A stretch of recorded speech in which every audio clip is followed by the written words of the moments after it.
Assalamualaikum warahmatullahi wabarakatuh. Alhamdulillahilladzi hadana bi'abdil mukhtarihi man da'ana ilaihi bil idni wa qad nadana labbaika ya man dallana wa hadana. Allahumma salli wa sallim ala sayyidina Muhammadin al-fatih lima ukhliqa wal khatini lima sabaq wa nasiril haqqi bil haqqi wal hadi ila siratikal mustaqim wa ala alihi wa sahbihi haqqa qadrihi wa miqdaril azim amma ba'du. Ikhwan yang dirahmati Allah Subhanahu wa taala, pertama-tama mari kita panjatkan puji syukur kehadirat Allah Subhanahu wa taala, yang mana Allah yang telah memberikan karunia nikmat kepada kita, dan juga selawat teriring salam tercurah kepada mahabbah kita, yakni junjungan baginda Nabi besar Muhammad sallallahu alaihi wasallam beserta para keluarga, sahabat, dan juga yang para pengikutnya yang senantiasa setia mengikuti perjalanan ila yaumil qiyamah. Ikhwan yang dirahmati Allah Subhanahu wa taala, kembali melanjutkan pembahasan akhlak yang mana mengambil daripada kitab Akhlaqul Banin, pelajaran ketiga. Bismillahirrahmanirrahim. Qala sahil muallif rahimallahu taala wa adama nafa'ana bih wa bi ulumikum fid daraini amin. Wa innan nasa la yanzuruna ila jamali wajhika wala jiddati siyabika walakinnahum yanzuruna ilal akhlaq. Jamaah ikhwan yang dirahmati Allah Subhanahu wa taala, pada kesempatan kali ini di pelajaran yang ketiga ini masih menekankan tentang akhlak. Wa innan nasa la yanzuruna ila wajhika. Sesungguhnya manusia itu tidak memandang daripada kegantengan wajah seseorang. Ya. Saya ulangin. Wa innan nasa la yanzuruna ila jamali wajhika. Jadi manusia itu sesungguhnya tidak memandang dari kegantengan seseorang, dan juga tidak memandang dari bagusnya pakaian. Akan tetapi walakinnahum yanzuruna ila akhlaqika, melainkan manusia itu akan dipandang daripada segi akhlaknya. Bagaimana budi pekertinya, ya, bagaimana akhlaknya. Jadi sebagaimana kama qala syair, bagaimana di dalam sebuah syair di sini dinyatakan la yanzuruna li aswabin ala akhadin in rubta ta'rifuhu fandur ila adab. Tidaklah seseorang memandang bagusnya pakaian, tetapi sesungguhnya orang memandang bagaimana adab seseorang tersebut. Pakaian boleh rapi, pakaian boleh bagus, tetapi kalau adabnya tidak bagus, akhlaknya tidak benar, maka buat apa? Tapi kebalikannya, terlebih-lebih kalau dia wajahnya bagus, ganteng atau cakep, pakaiannya juga rapi, ya, sesuai dengan sunnah-sunnah, memakai sunnah-sunnah yang dianjurkan oleh Nabi kita Muhammad SAW, ditambah lagi akhlaknya bagus, itu masya Allah.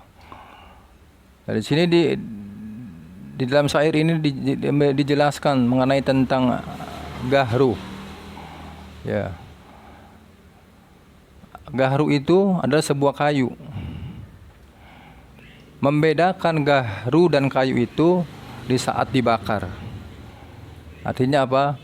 Kalau gahru itu setelah dibakar akan mengeluarkan aroma yang wangi. Kalau kayu dibakar tidak akan mengeluarkan aroma yang wangi. Ya. Jadi membedakan seseorang itu dari akhlaknya. Artinya akhlaknya, walaupun pakaian boleh bagus, wajah boleh tampan atau cakep, tetapi buat apa kalau akhlaknya buruk? Ya,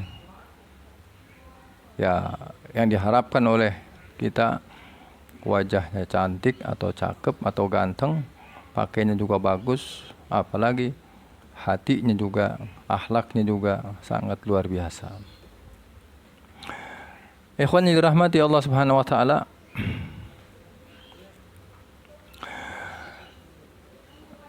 ada sebuah kisah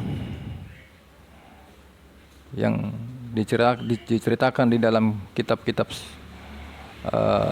kaum salihin, kitab-kitab ulama, mengisahkan tentang ada seorang yang suatu rombongan tersesat di satu gurun pasir, yang mana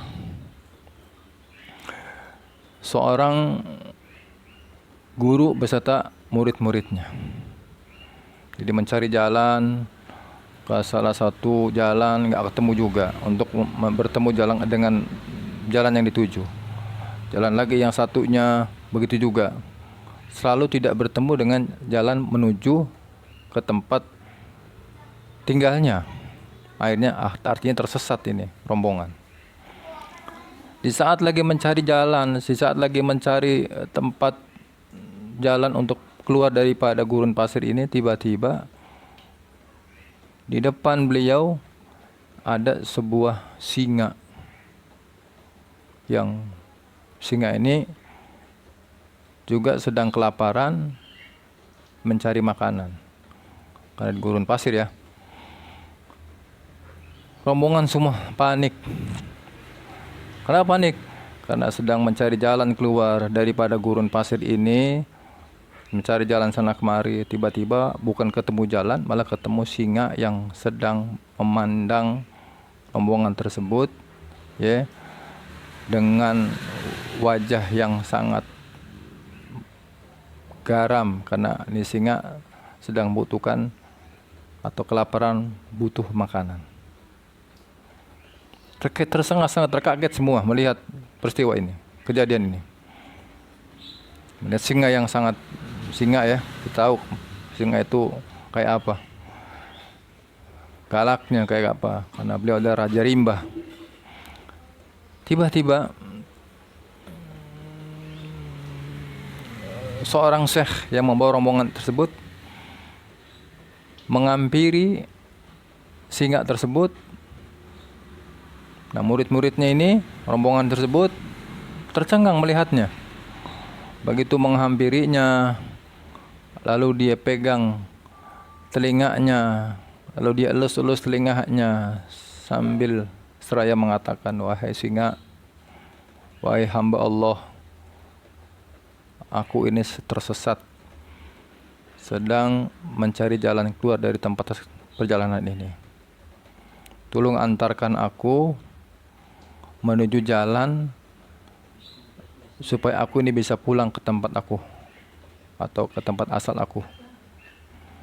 Tiba-tiba singa itu berbalik badan, lalu syekh itu mengikuti daripada singa tersebut beserta para santri rombongannya, dan akhirnya singa tersebut memberitahu jalan keluar. Semua rombongan di belakang para santri ini, beliau bertanya-tanya di dalam hatinya, begitu hebatnya guruku, begitu hebatnya syekh, sampai-sampai singa yang buas saja terdiam, bahkan menunjukkan jalan sampai ke tapal batas, ya. Singkat cerita, akhirnya bertemulah perkampungan. Di situ syekh tersebut, guru tersebut mengucapkan terima kasih kepada si singa. Bahkan singa kembali berlari menjauh ke tengah padang pasir sampai menghilang, tidak terlihat itu singa. Seraya rombongan tersebut, para murid tersebut bertanya kepada syekhnya, "Wahai syekh, wahai guru, aku terlihat terheran-heran melihat kejadian ini. Subhanallah, Maha Suci Allah Subhanahu wa Ta'ala. Apa gerangan sampai-sampai ini singa yang garam, singa yang sedang ingin merekam kita tiba-tiba nurut, bahkan tiba-tiba singa tersebut menunjukkan jalan keluar untuk menuju sampai ke perkampungan ini. Apa rahasianya wahai guru?" Lalu guru tersebut mengatakan seperti ini. "Selama ini kalian hanya berhias wajah kalian, berhias pakaian kalian, tetapi kalian selama ini lupa berhias hati kalian, berhias akhlak kalian. Karena janji Allah Subhanahu wa Ta'ala, sebagaimana dikatakan oleh sebuah perkataan yang mengatakan perkataan kaum salihin, yang mana menyatakan khafallahu khafa kulli syai'. Siapa yang takut kepada Allah, maka semua yang ada di muka bumi akan takut kepadanya. Arti takut di sini adalah siapa yang taat kepada Allah zahiran wa batinan. Ya, bukan hanya gerakan di dalam kita melaksanakan salat, tetapi batinnya tetap ya bahwa menyatakan bahwa tidak ada Tuhan selain Allah dan Nabi Muhammad adalah utusan Allah. Ya. Lalu hidup batinnya, bersih hatinya daripada penyakit-penyakit iri, dengki, hasud, takabur dan sebagainya. Ya, dan akhlak mengikuti daripada akhlak Nabi besar Muhammad sallallahu alaihi wasallam. Ya. Itu janjinya. Bahkan di dalam Al-Qur'an yang mana Allah Subhanahu wa taala berfirman,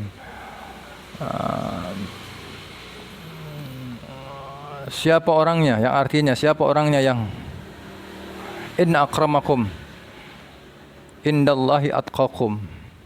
Sesungguhnya manusia yang mulia di antara kalian di sisi Allah Subhanahu wa taala adalah manusia yang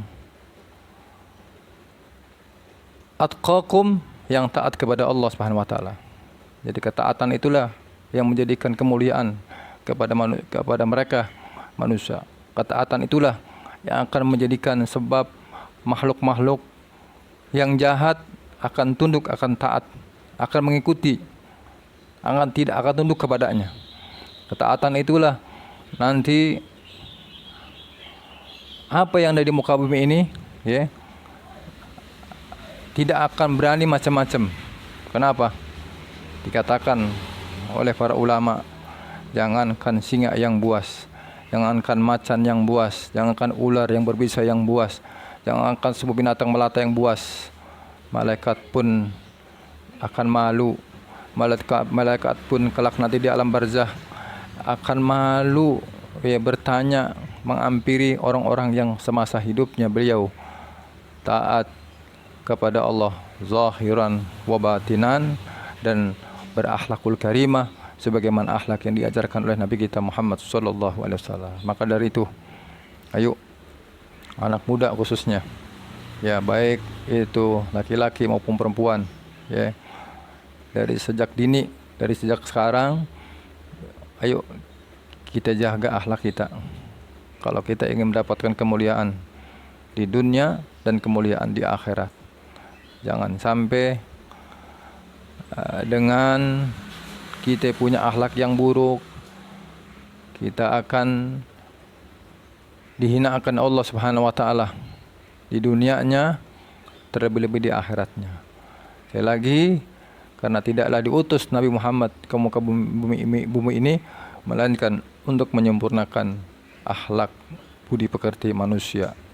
Maka dari itu patutlah kita mengikuti akhlak Nabi kita Muhammad SAW kalau kita ingin mendapatkan kemuliaan dari Allah Subhanahu wa taala, sebagaimana Allah Subhanahu wa taala yang telah memberikan kemuliaan kepada kekasihnya Nabi besar Muhammad SAW, dan pada gilirannya kita akan mendapatkan kemuliaan insyaallah. Mudah-mudahan manfaat. Saya lagi mohon maaf. Wallahu muwaffiq ila aqwamit thoriq.